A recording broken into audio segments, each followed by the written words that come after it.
We're restructuring. Hope there's no hard feelings. You understand how business works. My name's Frank Delaney. I'm 64 years old and I've spent 29 years keeping Crestwood Technologies running. 29 years of showing up at 5:30 in the morning, fixing what was broken, training every new hire who walked through those doors. I never took a sick day, never complained when they asked me to work weekends, never said no when they needed someone to stay late and make sure the servers didn't crash overnight. 4 days. That's all I had left before my full pension benefits kicked in. 4 days before I could walk out of there with my head high and my future secure. 29 years and 11 months of service, and Brandon Chase just told me I was done. He didn't even look at me when he said it, just stared at his laptop screen like I was some line item on a spreadsheet he was crossing out. The conference room felt smaller than usual, the fluorescent lights buzzing overhead like they always did when the building got quiet. I could see through the glass walls to the cubicles where people I'd trained were working, completely unaware that the guy who'd shown them how to fix the air conditioning system and taught them which vendors to trust was getting his walking papers. Budget cuts, Brandon continued, finally glancing up. We're moving in a leaner direction. Nothing personal, Frank, just business. I nodded. What else was I supposed to do? Argue? Beg? I'd seen other guys my age get escorted out by security for making a scene. That wasn't going to be me. The termination paperwork was already printed and waiting in a manila folder. Standard stuff: final paycheck calculations, COBRA information, return of company property. I signed where they told me to sign. Dated everything with the same pen I'd been using for the past 5 years, the one with the Crestwood logo that was starting to fade. Badge and keys, Brandon said, holding out his hand. I unclipped the ID badge from my belt, the same spot it had lived for nearly 3 decades. The plastic was worn smooth from years of swiping through card readers. My employee photo looked younger, taken back when my hair was still brown, and I thought I'd retire from this place with dignity. The keys felt heavier than they should have. Master keys to every door in the building, keys to the equipment rooms, the supply closets, the loading dock. I'd been trusted with everything. I placed them in Brandon's palm without a word, picked up my copy of the paperwork and walked out. Past the cubicles where people were already looking away. Past the break room where I'd eaten lunch at the same table for 29 years. Past the security desk where I'd checked in thousands of times. The parking lot was quiet. My truck started on the first try, same as always. I sat there for a minute, engine running, looking back at the building. Something felt off about the whole thing, but I couldn't put my finger on what. I built my life around that place. Started there when I was 35, fresh off a divorce that took half of everything I owned. The job wasn't glamorous. Facilities management meant I was the guy who fixed the plumbing when it backed up and made sure the heat worked in winter. But it was steady work with good benefits, and they promised me that if I stuck around, they'd take care of me when I got old. Crestwood wasn't much back then. Maybe 50 employees, 2 buildings, still trying to figure out what kind of tech company they wanted to be. I watched them grow, helped them expand into 4 buildings across the industrial district. When they needed someone to oversee the construction of the new data center, they asked me. When the city inspectors came around asking questions about building codes, they sent me to deal with them. I trained every facilities person who came after me, showed them how to read the blueprints, how to negotiate with contractors, how to keep everything running without breaking the budget. Most of them moved on to better jobs eventually. I stayed. This was my place. My wife passed away 8 years ago. Cancer. The company health insurance covered most of the treatments, and Brandon's predecessor let me take all the time I needed for doctor appointments and hospital stays. When she died, half the office came to the funeral. They were good people, good company. Brandon was different when he took over 3 years ago. Younger, business degree from some fancy school. He looked at everything like it was a problem that needed solving, including the people who'd been there since before he was born. Started bringing in consultants to optimize operational efficiency. Started talking about right-sizing the workforce. The signs were there if I'd wanted to see them. Brandon stopped saying hello when he passed me in the hallway. stopped including me in the monthly department meetings. When I submitted my budget requests, they came back with questions I'd never had to answer before. Why did we need so many maintenance contracts? Could we get by with fewer safety inspections? Wasn't I getting a little old to be climbing ladders and crawling around in equipment rooms? I figured he was just trying to assert himself as the new boss, show everyone he was making changes. I'd seen it before with other managers. They come in, make some noise, then settle into the routine once they realize how things actually work. But there were other things too. Conversations that stopped when I walked into a room. Meetings I wasn't invited to anymore. A new hire in facilities who asked me questions about my job responsibilities. Things he shouldn't have needed to know unless someone was planning to have him take over. I should have paid more attention. Should have asked more questions. But I was 4 days away from my pension vesting, and all I could think about was making it to the finish line. That night, I sat at my kitchen table with the termination paperwork spread out in front of me. The numbers didn't add up the way they should have. According to my calculations, I had 29 years and 11 months of service. According to their paperwork, I had 29 years and 10 months, 1 month short of full pension benefits. I pulled out my old employee handbook, the one from 15 years ago when they changed the retirement policy. It was clear as day. 30 years of service or age 65, whichever came first, for full benefits. I was 64 with 29 years and 11 months. 4 more days and I would have hit the 30-year mark. Then I remembered the company-wide memo Brandon had sent out just last month. I'd kept a copy because it seemed important. Updates to the employee handbook, clarifications about retirement benefits, assurance that the company was committed to honoring all existing agreements. I found it in my filing cabinet, right where I'd left it. Effective immediately, all retirement benefit calculations will be based on continuous years of service as defined in the current employee handbook. Employees approaching retirement eligibility should review their service records to ensure accuracy. I read it 3 times. Then I got out my calculator and started going through my pay stubs. Every single one, going back 15 years. Holiday pay, overtime, vacation days, sick leave. Everything was documented. Everything matched up to 29 years and 11 months of service as of this Friday. They'd miscalculated on purpose, or maybe they just hoped I wouldn't notice. I thought about calling Brandon, demanding they fix the paperwork. But what was the point? He'd already made it clear that I was done. Calling him would just give him a chance to come up with another excuse, another reason why the rules didn't apply to my situation. I thought about getting a lawyer, but lawyers cost money I didn't have. And fighting a big company with deep pockets was a young man's game. Then I remembered Janice O'Connell. She'd worked in human resources at Crestwood for 12 years before retiring last year. Sharp woman, always played by the book, never let the company cut corners when it came to employee rights.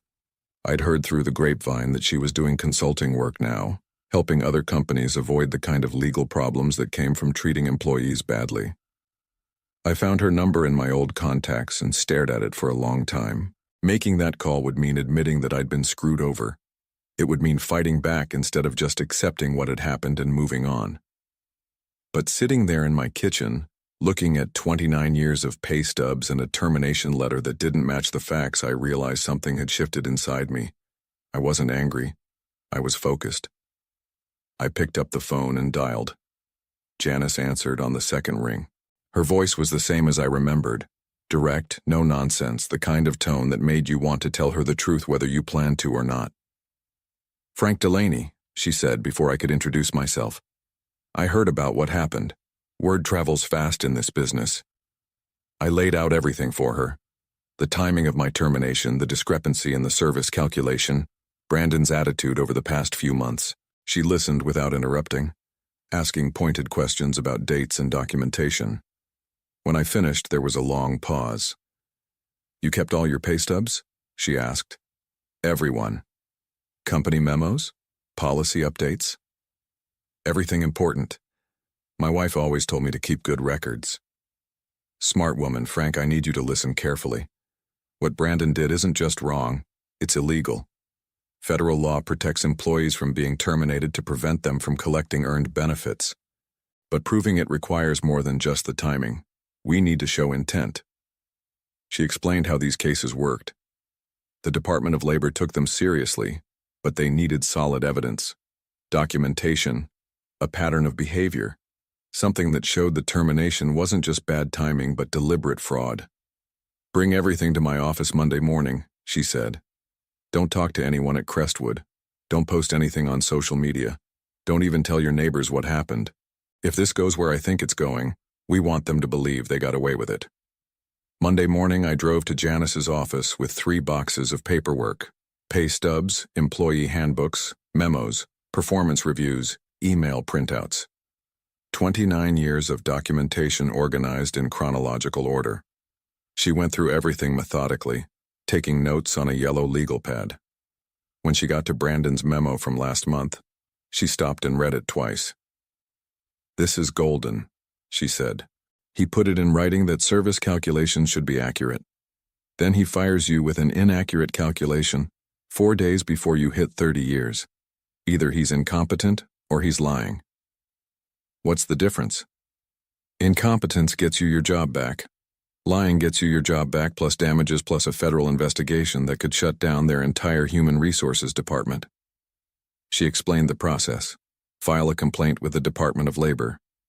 They'd investigate, interview witnesses, review documents. If they found evidence of deliberate benefit denial, Crestwood would face serious penalties. Not just fines, potential criminal charges for the people involved. "How long does it take?" I asked. "Depends. Could be weeks, could be months. But Frank, you need to understand something. Once we file this complaint, there's no going back. Brandon's going to know you didn't just walk away quietly. He's going to fight back." She was right about that part. Tuesday afternoon, my phone rang. Brandon's name on the caller ID.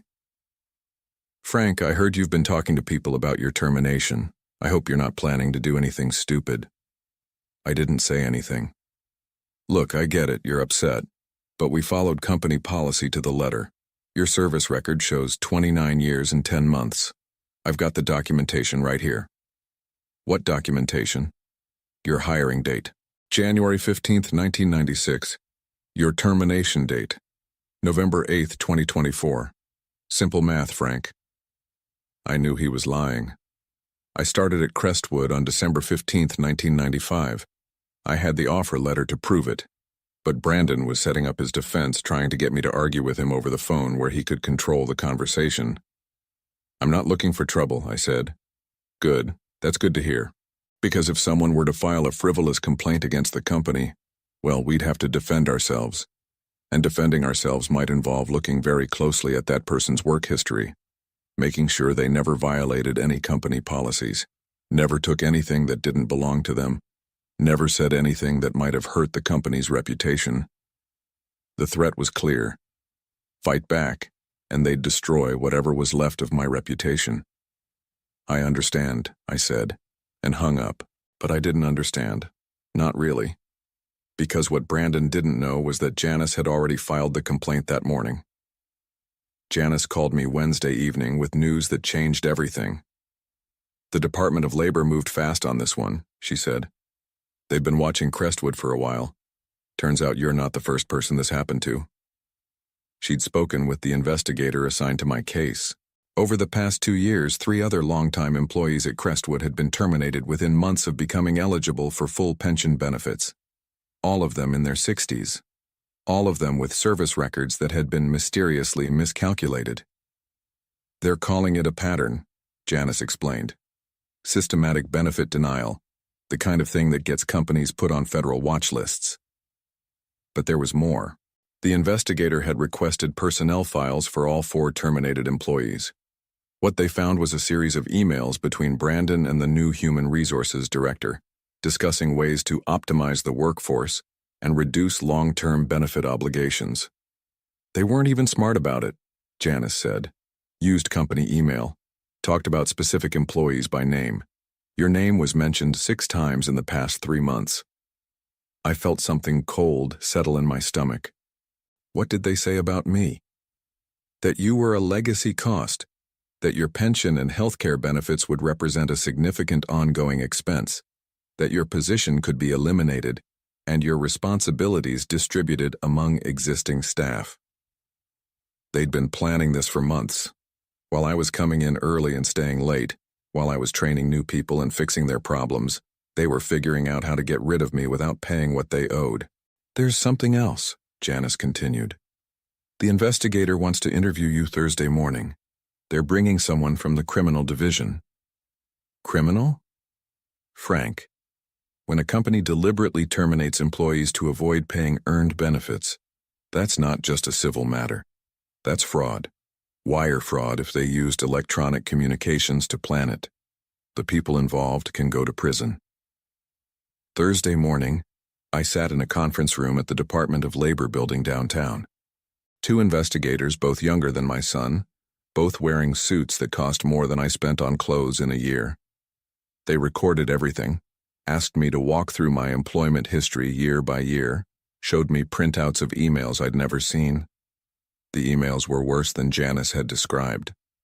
Brandon and the Human Resources Director hadn't just discussed terminating me. They'd discussed terminating anyone who was close to pension eligibility. They called it proactive workforce management. They had a spreadsheet with names and dates and projected savings. Mr. Delaney, one of the investigators said, based on what we've seen, we believe Crestwood Technologies engaged in a deliberate scheme to defraud multiple employees of earned benefits. Your case is just the most recent example. They showed me documents I'd never seen before. Internal company communications about the cost of maintaining older employees, memos about renegotiating pension obligations, a presentation to the board of directors that included a slide titled Legacy Employee Transition Strategy. My name was on that slide, along with the names of the 3 other employees who'd been terminated. We were all listed under Q4 optimization targets. We're going to need you to testify, the other investigator said. This is going to trial, federal court. The people responsible are going to be held accountable. I thought about Brandon sitting in that conference room, telling me it was just business, nothing personal. I thought about 29 years of getting up before sunrise, of fixing things that were broken, of believing that loyalty would be rewarded. What do you need me to do? The federal investigation moved faster than anyone expected. By the following Monday, investigators had seized Crestwood's email servers and interviewed 6 current employees. By Wednesday, they'd executed a search warrant on Brandon's office and the Human Resources Department. Janice kept me updated on everything.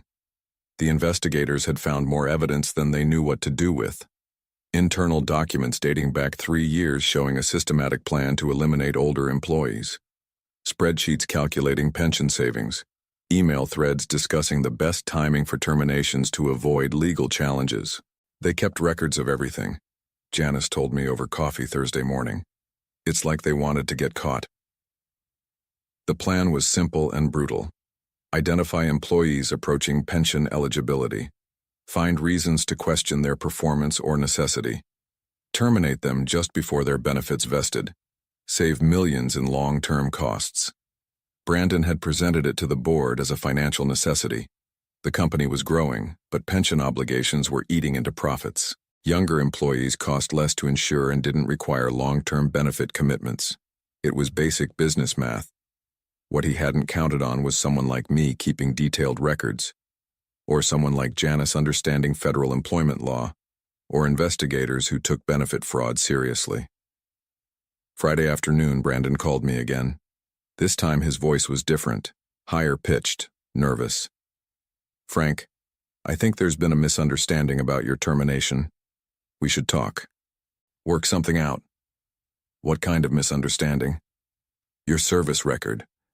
We may have made an error in the calculation. If you'd be willing to come in Monday morning, we could review everything. Make sure you get what you deserve.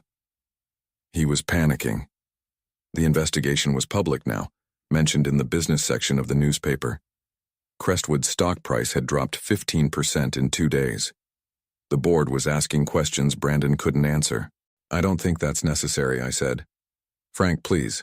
We've worked together for years. Let's handle this professionally. No lawyers, no government agencies. Just 2 reasonable people working out a disagreement. But it was too late for reasonable. The Department of Labor had already filed charges. Criminal charges, not just civil ones. Brandon was facing up to 5 years in federal prison for wire fraud and conspiracy to defraud employees of earned benefits. Monday morning, I got a call from the company's lawyer. Not Brandon, the actual company lawyer, the one they brought in when things got serious. Mr. Delaney, my client would like to discuss a settlement, full reinstatement of your pension benefits, health care coverage, and additional compensation for the inconvenience you've experienced. How much additional compensation? We're prepared to offer $50,000, provided you agree not to pursue further legal action. I told him I'd think about it. Then I called Janice. Don't take it, she said immediately. Frank, they're scared. The criminal charges are just the beginning. Once this hits federal court, other employees are going to come forward. This is going to be a class action lawsuit worth millions. She was right. By Tuesday, the Department of Labor had been contacted by 8 more current and former Crestwood employees who suspected their terminations or benefit calculations were fraudulent. By Thursday, it was 15. The local news picked up the story. Federal investigation targets local tech company. Brandon's photo was on the front page of the business section, looking uncomfortable in a suit that suddenly seemed too big for him. I didn't have to do anything but wait. The system was working exactly the way it was supposed to work, and Brandon was about to learn what it felt like to have your future decided by someone else. Tuesday morning, I was drinking coffee and reading the newspaper when my phone rang. Janice calling earlier than usual. Turn on Channel 6, she said. Now. I found the remote and switched to the local news. Brandon Chase was being led out of the Crestwood building in handcuffs. Federal agents carrying boxes of documents behind him. The reporter was talking about wire fraud charges and conspiracy to defraud employees of earned benefits. Federal prosecutors allege that Chase and Human Resources Director Patricia Walsh engaged in a systematic scheme to terminate longtime employees just before they became eligible for full pension benefits, the reporter said. The alleged fraud cost affected employees hundreds of thousands of dollars in earned benefits. The camera showed Brandon stumbling slightly as the agents helped him into a federal marshal's vehicle. His face was pale, his usually perfect hair disheveled. He looked smaller than I remembered. The indictment charges Chase with 14 counts of wire fraud and conspiracy, the reporter continued. If convicted, he faces up to 70 years in federal prison. I turned off the television and sat in the quiet of my kitchen. 29 years of getting up before sunrise, of fixing things that were broken, of believing that loyalty mattered. It had mattered, just not the way I thought. Janice called back an hour later with more news. The Department of Labor had completed their investigation. 18 employees had been affected by the scheme. Total damages exceeded $2 million. Crestwood's board had voted to terminate Brandon and Walsh immediately and had agreed to full restitution for all affected employees. Your pension is fully restored, she said, backdated to when it should have vested, plus health care benefits and additional compensation for damages. How much additional compensation? $200,000 plus your legal fees. I thought about Brandon telling me it was just business, nothing personal, just the way things worked. 3 months later, I was back in my workshop building a bookshelf for my daughter. The tools felt good in my hands. The smell of sawdust and the sound of wood being shaped into something useful reminded me why I'd always been good at fixing things. My pension payments had started right on schedule. The additional compensation sat in my savings account, earning interest. I hadn't touched it yet. Wasn't sure I needed to. After 29 years of steady work, I had everything I needed. Brandon had pleaded guilty to federal charges and been sentenced to 18 months in prison. Patricia Walsh got 6 months and 2 years of probation. Crestwood had been acquired by a larger company that cleaned house in the management ranks. The local newspaper had run a follow-up story about the case. Local man's complaint leads to federal investigation. They'd wanted to interview me, but I declined. I wasn't looking for attention or recognition. I just wanted what I'd earned. My daughter called while I was sanding the bookshelf. She'd seen the news story online and wanted to make sure I was doing okay. I'm proud of you, Dad, she said, for standing up for yourself. I didn't do anything special, I told her. Just made a phone call. Sometimes that's enough. I finished the bookshelf that afternoon and loaded it into my truck. My daughter had been asking for one for months, and I finally had the time to build it right. Solid oak, dovetail joints, the kind of thing that would last for decades. As I drove to her house, I thought about the difference between building something and just fixing what someone else had broken. Both had their place. Both mattered. But building something new felt better.